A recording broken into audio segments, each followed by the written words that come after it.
Yuzarsif yang kini menjadi pengurus serta penasehat istana, kembali mengembalikan pekerjaan penghidang makanan dan pembaca cerita kepada Huya dan Sufer. Putifar yang sudah terlalu percaya dengan Yuzarsif, sampai tak perlu mengecek laporan yang diberikan kepadanya. Zulaikha yang datang tiba-tiba pun juga memuji Yuzarsif, yang bisa membuat semua penghuni istana merasa nyaman. Zulaikha yang biasanya tidak pernah memuji orang, kali ini dia memuji Yuzarsif di depan Putifar. Hal itu membuatnya merasa aneh, karena biasanya Zulaikha lah yang biasa dipuji oleh orang-orang. Setelah Yuzarsif pergi, Zulaikha mengatakan kepada Putifar tentang sifat-sifat yang berubah terhadapnya, sampai ia tak mau memandang wajahnya sama sekali. Hal itu membuat Putifar merasa curiga kepada mereka, karena menurutnya ada yang disembunyikan oleh Zulaikha kepadanya.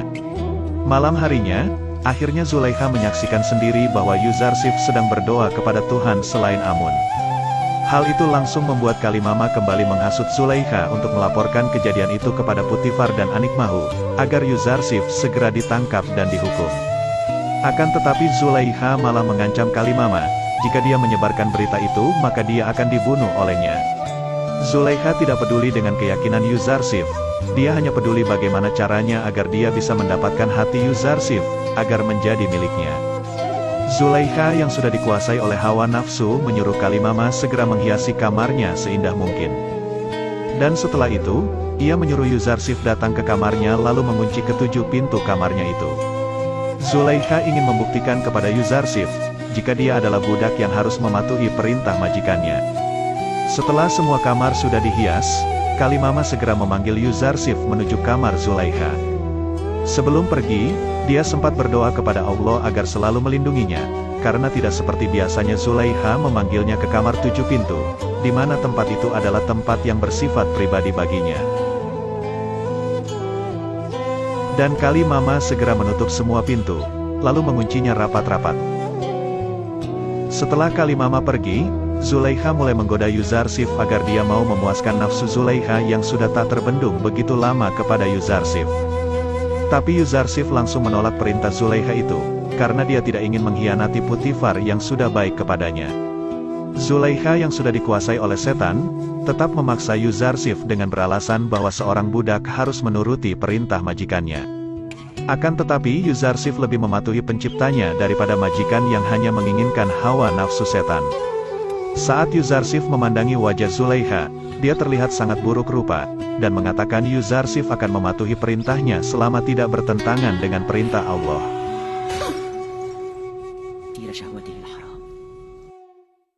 Di tengah-tengah perdebatan itu, datanglah malaikat Jibril membawakan pesan dari Allah, agar Yuzarsif tidak membalas perbuatan Zulaikha. Sebentar lagi dia akan menuduh Yuzarsif sebagai orang yang memaksa dengan menggunakan kekerasan. Dan saat itu Yuzarsif akan dinyatakan bersalah. Jibril menyuruh Yuzarsif agar lagi dari godaan syaitan, dan segera menuju pintu. Dengan izin Allah, pintu yang harusnya terkunci rapat-rapat, membuka dengan sendirinya dan memberikan jalan untuk Yuzarsif keluar dari kamar Zulaikha.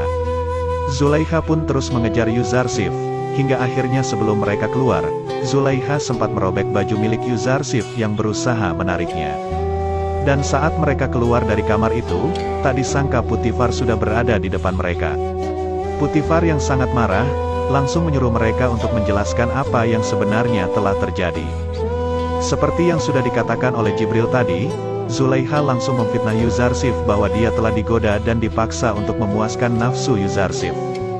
Yuzarsif yang tidak mempunyai saksi membuat Putifar mempercayai perkataan istrinya, dan akan segera menghukum Yuzarsif. Padahal sebenarnya ada dua pelayan yang mengetahui, bahwa Zulaikha lah yang bersalah. Tapi mereka tidak berani untuk bersaksi kepada Putifar, karena mereka takut dengan Zulaikha. Ketika Kalimama disuruh untuk memanggil Rudamun agar menangkap Yuzarsif, tiba-tiba Yuzarsif mengatakan, bahwa dia mempunyai saksi untuknya, yaitu seorang bayi yang bernama Kisin. Dia adalah keponakan dari Zulaikha yang kebetulan sedang berkunjung ke istana. Dan dengan izin Allah, Kisin berbicara kepada semuanya dan mengatakan bahwa jika baju depan Yuzarsif yang robek, maka Zulaikha tidak bersalah. Tapi jika baju belakang Yuzarsif yang robek, maka Zulaikha lah yang memaksa Yuzarsif dan menggodanya. Hal itu membuat semua orang di sana merasa terkejut, karena seorang bayi bisa berbicara dan mengatakan hal yang sudah terjadi. Setelah Putifar mengetahui bahwa Zulaikha lah yang bersalah, dia langsung memarahinya, karena sudah berusaha menipunya dengan tangisan. Putifar lalu meminta maaf kepada Yuzarsif, karena sudah menuduhnya, dan menyuruh semua orang di sana agar tidak menyebarkan kejadian itu kepada orang lain. Setelah itu, Zulaikha mengungkapkan kepada Kalimama bahwa seorang bayi bisa berbicara dan mengungkapkan yang sebenarnya terjadi. Zulaikha masih merasa aneh, karena Kisin mengatakan bahwa dia berbicara atas izin Tuhan Yang Maha Esa. Dia juga merasa aneh, karena pintu yang terkunci rapat bisa membuka sendiri seolah-olah memberikan jalan kepada Yuzarsif. Kalimama lalu menghasut Zulaikha, mengatakan bahwa Yuzarsif menggunakan sebuah sihir. Dia juga menyihir semua penghuni istana, agar menyukai dirinya. Tapi Zulaikha langsung menyangkal tuduhan itu, karena dari kecil Yuzarsif hidup di istana dan tidak berguru kepada guru sihir manapun. Kejadian itu ternyata langsung menyebar ke seluruh istana, bahkan sampai penjuru Mesir. Karena dua pelayan yang tadi menceritakan semua kejadiannya. Di sisi lain, pendeta Kimuni mulai mendekati seorang pelayan istana Amunhotep yang bernama Apufis. Dia menghasut Apufis jika selama ini Putifar dan Amunhotep memusuhi Amun dan akan memeranginya. Akan tetapi Apufis tidak mempercayai perkataan Kimuni, karena menurutnya Amunhotep adalah manusia setengah dewa, dan mana mungkin sesama dewa akan saling menghancurkan.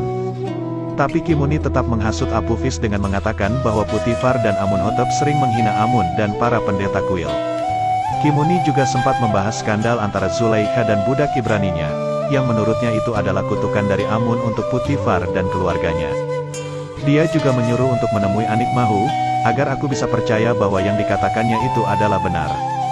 Singkat cerita, saat masyarakat sedang mendengarkan Amun berbicara, terlihat ada seseorang yang penasaran dari mana asal suara dewa Amun itu. Ketika dia memandang di sebuah jendela, Amun langsung memarahi orang itu dan menganggap dia kafir, karena telah meragukan Amun. Dan ternyata selama ini yang berbicara dan mengaku sebagai Amun adalah Anikmahu, yang bersembunyi di balik jendela kuil yang ada di atas.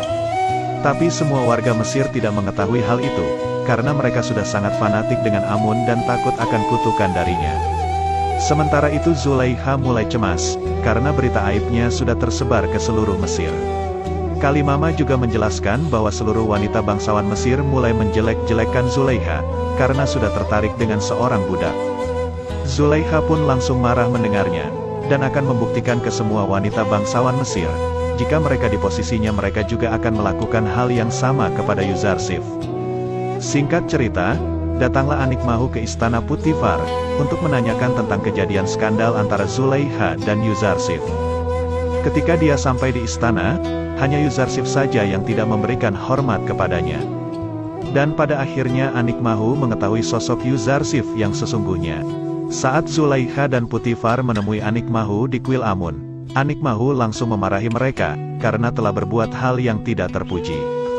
Zulaikha yang dianggap dewi terbesar kuil Amun, melakukan skandal dengan seorang budak yang tak tahu tata krama, karena tidak memberi hormat kepada Anikmahu. Putifar yang mendengarnya hanya cuek dengan semua ocehan dari Anikmahu. Dan Zulaikha yang sudah terpojok, meminta kesempatan kepada Anikmahu, bahwa dia bisa membuktikan kalau dirinya tidak bersalah. Anikmahu pun akan melihat apa yang akan dilakukan Zulaikha untuk membersihkan aibnya pada semua orang.